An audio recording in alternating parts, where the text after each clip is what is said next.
صحابہ کرام علیہم رضوان کی شان میں یہ آیت کریمہ نازل ہوئی،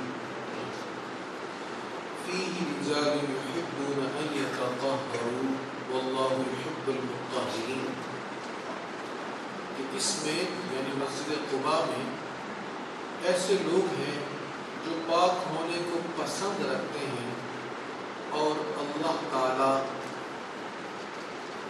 پاک ہونے والوں کے ساتھ محبت فرماتا ہے۔ اللہ یحب المطہرین، اللہ تعالیٰ پاکیزگی اختیار کرنے والوں کے ساتھ محبت فرماتا ہے۔ یہ جملہ بڑا عظیم جملہ ہے قرآن کریم کا، واللہ یحب المطہرین۔ انسانیت کا تقاضا ہے کہ بندہ رب سے محبت کرے، اس سے پیار کرے، اس کی محبت ہر وقت اس کے دل میں رہے، لیکن یہ انسانیت کی معراج ہے کہ انسان کے ساتھ اللہ محبت کرے۔ تو اللہ نے قانون اور اصول بیان کر دیا کہ جو پاک رہنے والے ہیں، پاکیزگی سے محبت کرنے والے ہیں، پاکیزگی کا اہتمام کرنے والے ہیں، اللہ تعالیٰ ان کے ساتھ محبت فرماتا ہے۔ یہ آیت کریمہ نازل ہوئی تو نبی کریم علیہ الصلوۃ والتسلیم نے صحابہ کرام علیہم رضوان سے پوچھا، بھئی تم پاک رہنے کے لیے کیا اہتمام کرتے ہو؟ تو اللہ تعالیٰ نے یہ ارشاد فرمایا کہ اللہ تعالیٰ ان سے محبت فرماتا ہے۔ تو صحابہ کرام عرض کرنے لگے، یا رسول اللہ صلی اللہ علیہ وسلم، جب ہم جنبی ہو جائیں یعنی غسل ٹوٹ جائے تو ہم غسل کرتے ہیں، اور جب ہمیں استنجا کرنا ہو تو ہم پانی کا استعمال کرتے ہیں، جب وضو ٹوٹ جائے تو وضو کرتے ہیں۔ نبی کریم صلی اللہ تعالی علیہ وآلہ وسلم نے فرمایا، اس کو چھوڑنا نہیں، اس کو لازم رکھنا، اسی وجہ سے اللہ تم سے محبت کر رہا ہے۔ تو پاکیزگی کا اہتمام رکھنا یہ بہت زیادہ اہمیت رکھتا ہے، بلکہ نبی کریم علیہ الصلوۃ والتسلیم نے ایک مقام پر فرمایا کہ طہور شطر الایمان، کہ طہارت میں آدھا ایمان ہے، پاکیزگی میں نصف ایمان ہے۔ اور ایک جگہ پر فرمایا کہ طہارت میں ایمان ہے، یہ ایمان کی شرط ہے۔ اگر انسان پاکیزہ نہیں رہتا اور اپنی پاکیزگی کا اہتمام نہیں رکھتا تو اس کا مطلب ہے پاک ہونے کے لیے جو ضروری چیز تھی، جو شرط تھی، ایماندار ہونے کے لیے جو شرط تھی، اس نے اس کا اہتمام نہیں کیا اور وہ صحیح ایماندار ہونے کے شرف سے محروم ہو گیا۔ حضرت زید بن ارقم رضی اللہ تعالیٰ عنہ روایت کرتے ہیں، اور ابو داؤد شریف کی حدیث ہے کہ رسول اللہ صلی اللہ تعالیٰ علیہ وآلہ وسلم جب بیت الخلاء تشریف لے جاتے تو آپ بیت الخلاء کے بارے میں فرماتے کہ یہ وہ جگہ ہے جہاں پر شیاطین حاضر ہوتے ہیں، جہاں پر شیاطین موجود ہوتے ہیں، اس لیے کوئی بھی جب بیت الخلاء کو جائے تو اعوذ باللہ من الخبث والخبائث پڑھ لیا کرے تاکہ وہ شیاطین کے شر سے محفوظ رہے۔ اور صحیح ہے میں سرکار کریم علیہ الصلوۃ والتسلیم نے جو دعا ارشاد فرمائی وہ اس طرح کی، آپ نے فرمایا جب جاؤ تو پڑھ لیا کرو، اللہم انی اعوذ بک من الخبث والخبائث، اے اللہ میں تیری پناہ مانگتا ہوں پلیدی اور شیطان سے۔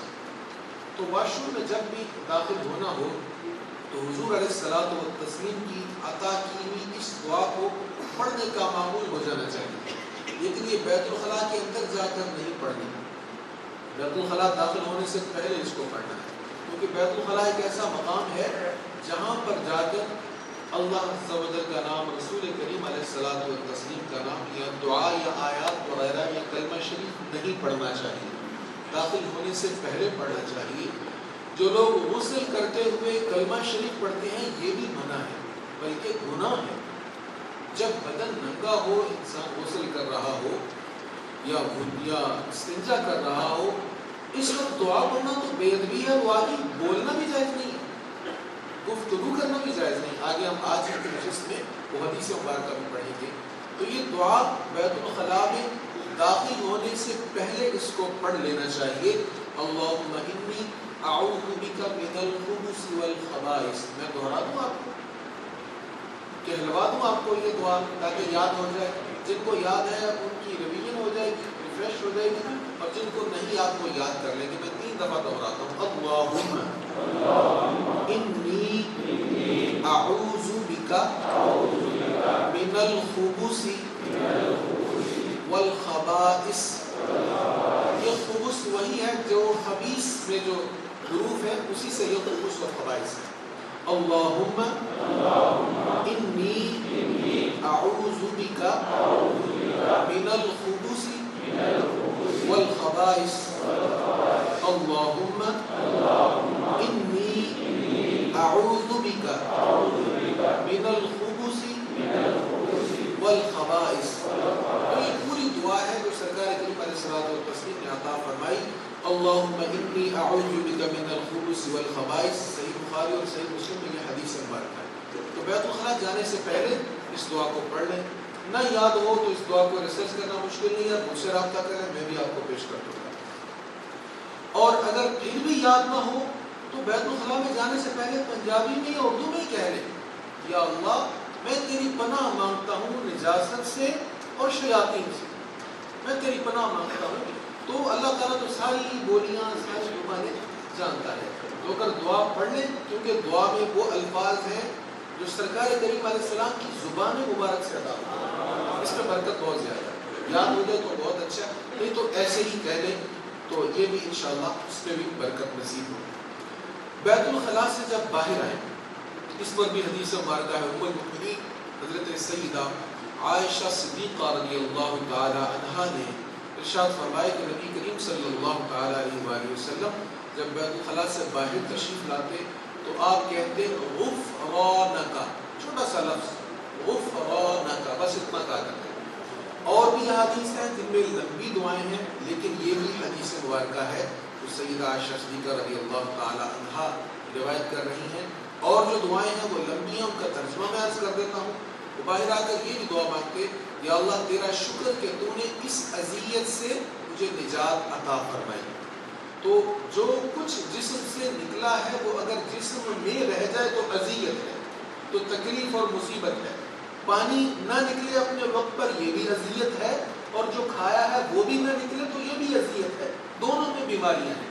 تو اس لیے حضور علیہ الصلوۃ والتسلیم جب باہر نکلتے تو یہ دعا مانگا کرتے, یا اللہ تیرا شکر کہ تو نے اس اذیت سے نجات عطا فرمائی.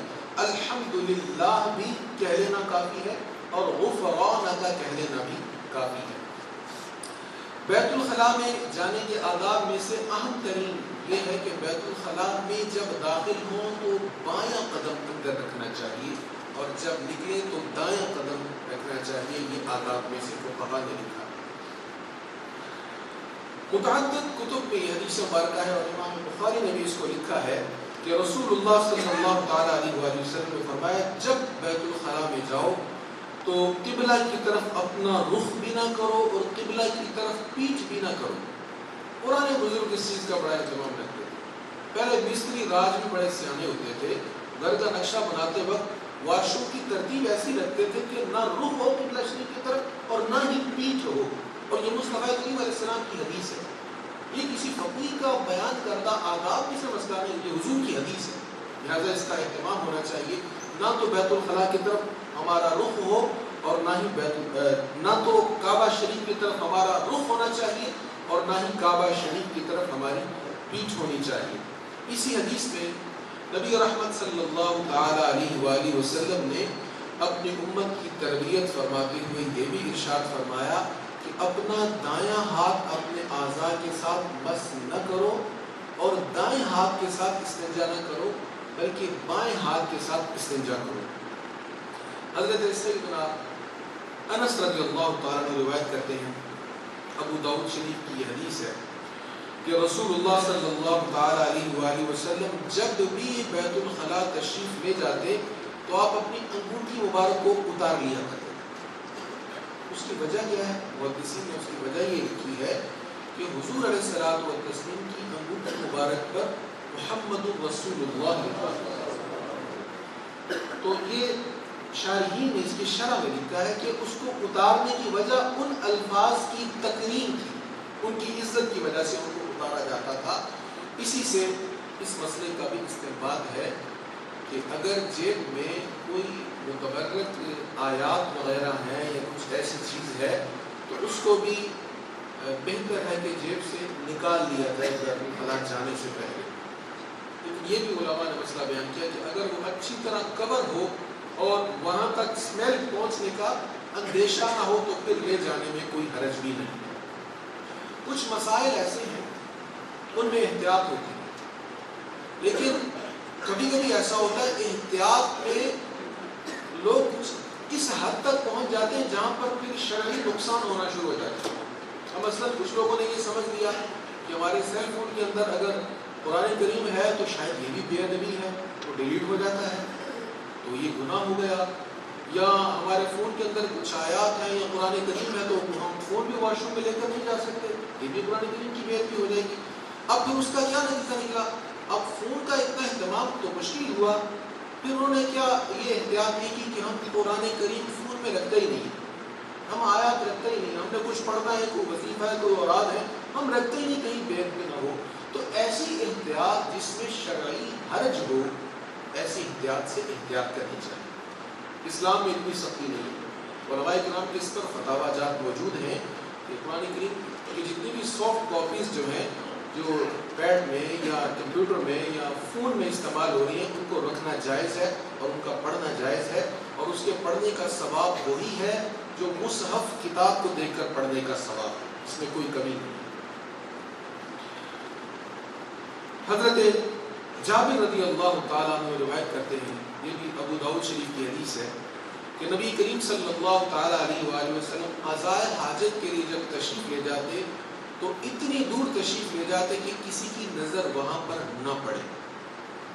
اب چونکہ پہلے بیت الخلاء گھروں میں نہیں ہوتے تھے، باہر ہی لوگ جاتے تھے، تو اس کے مطابق یہ حدیث مبارکہ. لیکن اس سے ہمیں کیا فائدہ مل رہا ہے، ہمیں کیا سبق مل رہا ہے کہ اس بات کا اہتمام ہونا چاہیے کہ کوئی دیکھ نہ پائے. واش روم ایسا ہونا چاہیے، دروازہ ایسا ہونا چاہیے، صرف اگر دروازہ لگ سکتا ہے تو پردے، کپڑے کے پردے پر اکتفا نہیں کرنا چاہیے، اس سے بے پردگی ہونے کا اندیشہ ہے. تو بے پردگی ہونے کے جتنے بھی احتمالات ہیں ان کو ختم کرنا چاہیے. یہ میرا آقا کریم علیہ الصلوۃ والتسلیم کی سنت. کہیں پانی موجود نہ ہو اور حاجت ہو جائے تو پھر ظاہر ہے مٹی کے ڈھیلے سے استنجا کرنا بھی سرکار کریم علیہ السلام کی سنت ہے اور یہ بھی جائز ہے. بڑے پیشاب کے لیے 3 ڈھیلے استعمال کرنے، کم از کم 3 ڈھیلے استعمال کرنے چاہیے، لیکن اگر پھر بھی حاجت ہو تو زیادہ ڈھیلوں کو بھی استعمال کیا جا سکتا ہے. اور اس میں احتیاط یہ ہے کہ پہلا ڈھیلا جو ہے وہ آگے سے پیچھے کی طرف لے کر جانا چاہیے، تاکہ پیچھے سے اگر آگے کی طرف لائیں گے تو غلاظت زیادہ پھیلنے کا اندیشہ ہے. تو پہلا ڈھیلا آگے سے پیچھے کی طرف لے جایا جائے، بعد میں پیچھے سے آگے کی طرف لایا جائے، جب تک اچھی طرح اطمینان نہ ہو جائے. ڈھیلوں کو استعمال کرتے رہنا چاہیے. اور اس میں فقہاء نے ایک احتیاط خصوصاً ان لوگوں کے لیے دی ہے جو بھول جاتے ہیں کہ جو ڈھیلے استعمال کر رہے ہوں وہ اپنے دائیں طرف رکھیں اور جو ڈھیلے استعمال ہو جائیں ان کو بائیں طرف رکھیں، تاکہ استعمال شدہ ڈھیلا دوبارہ استعمال میں نہ آئے. تو اگرچہ ہمیں عام ماحول میں اس کی ضرورت نہیں پڑتی، لیکن دوران سفر کبھی ضرورت پڑ بھی سکتی ہے، اس لیے ان مسائل کا بھی یاد ہونا ضروری ہے.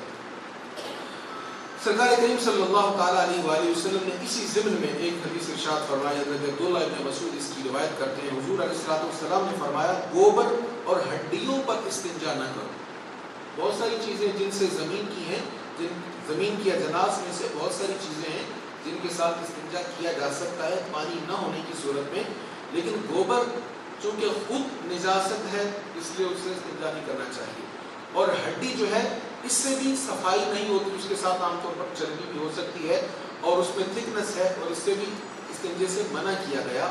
اور ایک روایت میں ہے سرکار کریم علیہ السلام نے فرمایا ہڈی جو ہے یہ جنوں کی خوراک ہے، تمہارے بھائی جنوں کی خوراک ہے، اس لیے اس کے ساتھ استنجا نہیں کرنا چاہیے. نبی کریم صلی اللہ تعالیٰ علیہ وآلہ وسلم نے ایک اور ارشاد عطا فرمایا، اس ضمن میں بڑا اہم ہے اور آج کے دور میں اس کا اہتمام اگر ہو سکے تو ضرور کرنا چاہیے. حضرت عبداللہ بن مغفل رضی اللہ عنہ روایت کرتے ہیں کہ رسول اللہ صلی اللہ علیہ وسلم نے فرمایا کوئی غسل خانہ میں پیشاب نہ کرے پھر اس میں نہائے یا وضو کرے کہ اکثر وسوسے اس سے ہوتے ہیں. تو اگر جیسے آج کل ہمارے کنفائنڈ ہوتا ہے، اندر ہی وہ WC بھی ہوتا ہے، WC بھی لگی ہوتی ہے، کموڈ بھی ہوتا ہے اور وہیں پر نہانے کی جگہ بھی ہوتی ہے، تو جگہیں تھوڑی تھوڑی مختلف ہوتی ہیں، تو یہ بھی ٹھیک ہے. لیکن اگر ایسا اہتمام ہو جائے کہ نہانے والی جگہ بالکل الگ ہو جائے اور واش روم استعمال کرنے والے جو جوتے وغیرہ ہیں وہ وہاں تک نہ جائیں، تو اس میں زیادہ پاکیزگی ہے. اور نیت یہ ہو جائے کہ ہم نے حضور کے اس ارشاد پر عمل کرنا ہے، تو وسوسوں سے بھی بچا جا سکتا ہے. آج کل ایسی چیزیں مارکیٹ میں دستیاب ہیں کہ ایک ہی غسل خانے کے اندر، ایک ہی بڑے واش روم کے اندر آپ نہانے کی الگ جگہ کا بھی اہتمام کر سکتے ہیں. حضرت معاذ رضی اللہ تعالیٰ عنہ روایت کرتے ہیں، ابو داؤد شریف کی ہی یہ حدیث ہے، نبی کریم صلی اللہ تعالیٰ علیہ وآلہ وسلم نے فرمایا 3 چیزیں جو سبب لعنت ہیں ان سے بچو. بہت بڑا یہ جملہ حضور نے سب جو سبب لعنت ہے ان سے بچو. وہ کیا ہے؟ 3 جگہوں پر پیشاب نہ کرو. گھاٹ پر جہاں کپڑے دھوئے جائیں، راستے پر، درمیان میں راستہ ہے، جو لوگوں کی گزرگاہ ہے وہاں پر پیشاب نہ کرو. یہ بہت سخت حکم ہے، یہ لعنتیوں والا کام ہے. اور درخت کے سایہ میں بھی پیشاب نہ کرو، وہاں پہ لوگ بیٹھ سکتے ہیں. کوئی مسافر ہے دوپہر کو اس کو گرمی لگی تو وہاں ٹھنڈا سایہ لینے کے لیے بیٹھے گا تو اس کو تکلیف ہوگی. تو سرکار کریم علیہ السلام نے اس سے منع فرمایا. اور اس حدیث سے علماء نے کئی مسائل کا جہاں استعمال کیا وہاں پر اس مسئلے کا بھی استعمال کیا کہ جہاں پر بھی لوگ بیٹھتے ہیں، لوگوں کے بیٹھنے کی جگہ ہو، وہاں پر پیشاب نہیں کرنا چاہیے کہ لوگوں کو اس سے تکلیف ہوتی ہے. آج کل بڑا رواج ہے کھڑے ہو کر پیشاب کرنے کا. نبی کریم علیہ السلام نے واضح طور پر اس سے منع فرمایا. ام المؤمنین حضرت سیدہ عائشہ صدیقہ رضی اللہ تعالی عنہا روایت کرتی ہیں اور امام ترمذی نے اپنی جامع میں اس حدیث کو لکھا ہے. آپ فرماتی ہیں اگر کوئی شخص تمہیں یہ کہے کہ حضور علیہ السلام نے کھڑے ہو کر پیشاب کیا، وہ جھوٹا ہے. سرکار کریم علیہ السلام نے کبھی کھڑے ہو کر پیشاب نہیں کیا. تو یہ حضور کا عمل ہے. حدیث کی 3 اقسام ہیں، قولی، فعلی، تقریری. قولی حدیث کیا؟ حضور نے کسی بات سے منع کر دیا تو یہ قولی حدیث ہوگی. اور فعلی حدیث کیا ہے؟ حضور نے خود وہ کام کیا. اور تقریری حدیث کیا ہے کہ حضور علیہ السلام کے سامنے کسی نے کوئی کام کیا اور آپ نے اس سے منع نہیں فرمایا. کیونکہ اگر آپ کا منع نہ فرمانا اس بات کی دلیل ہے کہ یہ مسئلہ ٹھیک ہے، ایسے کیا جا سکتا ہے. تو ایک تو حضور علیہ السلام کی یہ فعلی حدیث ہوگی جس کی روایت حضرت سیدہ عائشہ صدیقہ رضی اللہ تعالی عنہا فرما رہی ہیں، اور دوسری حضور علیہ السلام کی قولی حدیث ہے. حضرت فاروق اعظم رضی اللہ عنہ کہتے ہیں میں ایک بار کھڑے ہو کر پیشاب کر رہا تھا، نبی کریم علیہ الصلوۃ والتسلیم نے دیکھ لیا. حضور علیہ الصلوۃ والسلام نے مجھے بلایا، طلب فرمایا اور فرمایا اے عمر آئندہ کبھی بھی کھڑے ہو کر پیشاب نہ کر. تو یہ بہت بری رسم چل پڑی. عام طور پر کموڈ پر لوگ کھڑے ہو کر پیشاب کرتے ہیں، تو یہ بھی غلط ہے. ایک تو آداب کے خلاف ہے، کوئی دوسرا آنے والا تو اس کے لیے کموڈ اب پاک نہیں رہا، اس کی جو دائرہ ہے، سرکل جو ہے اس پر چھینٹے پڑ گئے. اب اس کو نہیں پتا یہ اس کی سائڈیں جو ہیں یہ پاک ہیں یا ناپاک ہیں. ویسے تو اس میں جو بھی بیٹھے اس کو احتیاط کرنی چاہیے، اس کو پہلے خوب پاک کر لینا چاہیے. تو یہ آداب کے بھی خلاف ہے اور حضور پرپور علیہ الصلوۃ والتسلیم کی حدیث کے بھی خلاف ہے. اور اکٹھے کھڑے ہو کر لوگوں کا ایک ہی جگہ پر پیشاب کرنا اور باتیں بھی کرتے رہنا، یہ تو بڑا سخت منع ہے. نبی کریم صلی اللہ تعالی علیہ وآلہ وسلم نے ارشاد فرمایا. حضرت ابو سعید رضی اللہ تعالی عنہ روایت کرتے ہیں کہ حضور پرپور علیہ السلام نے فرمایا 2 شخص پخانہ کو جائیں اور سطر کھول کر باتیں کریں تو اللہ ان پر غضب فرماتا ہے. واش روم میں گئے ہیں، پیٹ کو تھوڑا سا کھولا، وہاں پر کھڑے لائن پر آ کر پیشاب بھی کریں، باتیں بھی کریں. اللہ کی غضب کو دعوت دینے والی بات ہے بھائی، اللہ کی غضب کو دعوت دینے والی بات ہے. ایک تو کھڑے ہونے سے منع کیا پیشاب کرتے ہوئے، اور پھر کھڑے ہو کر باتیں کرنے والوں پر حضور اسلام فرما اللہ کا غضب ہوتا ہے. اللہ تعالیٰ ہمیں احتیاط کرنے کی توفیق نصیب فرمائے. یہ مسائل بڑے اہم ہیں. احتیاط کی میں نے کوشش کی کہ الفاظ ایسے ہوں کہ بلا تکلف آپ کے سامنے عرض کر سکوں، اور یہ نہایت اہم ہے. ایک حدیث ان سارے مسائل کو یاد رکھ کر ان کی اہمیت کے عنوان سے عرض کرتا چلوں. حضور پرور صلی اللہ علیہ وسلم عبداللہ ابن عباس روایت کرتے ہیں کہ سرکار کریم علیہ السلام تشریف لے جا رہے تھے، راستے میں 2 قبریں تھیں. حضور علیہ السلام رک گئے، سواری سے نیچے تشریف لائے اور آپ نے ایک کھجور کی تر ٹہنی لی، سرسبز ٹہنی لی، اس کو کاٹا، ایک ٹہنی ادھر رکھ دی اور ایک حصہ اس کا ادھر رکھ دیا. پوچھا یا رسول اللہ یہ کیوں کیا؟ آپ نے فرمایا ان دونوں پر عذاب ہو رہا تھا، ان دونوں قبروں والوں پر عذاب ہو رہا تھا۔ نگاہ مصطفیٰ دیکھیں، سواری پر سفر کرتے ہوئے جا رہے ہیں اور منو مٹی کے نیچے کیا ہو رہا ہے، کس وجہ سے ہو رہا ہے، سب جان رہے ہیں، سب دیکھ رہے ہیں۔ فرمایا انہیں عذاب ہو رہا ہے اور عذاب ہونے کی وجہ کوئی بڑی وجہ نہیں تھی۔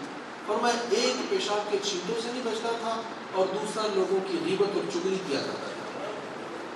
فرمایا یہ دو بڑے مسئلے نہیں ہیں، ان سے بچنا تو بہت مشکل نہیں ہے۔ فرمایا ان دو سببوں کی وجہ سے ان پر عذاب ہو رہا تھا، تو میں نے یہ ٹہنی کاٹ کر اس کے دو حصے ان پر رکھ دیے ہیں، اس امید پر کہ جب تک یہ ٹہنی سرسبز رہے گی ان کے عذاب میں تخفیف ہوتی رہے گی۔ اللہ تعالی ہمیں پاکیزگی کا اہتمام کرنے کی توفیق نصیب فرمائے۔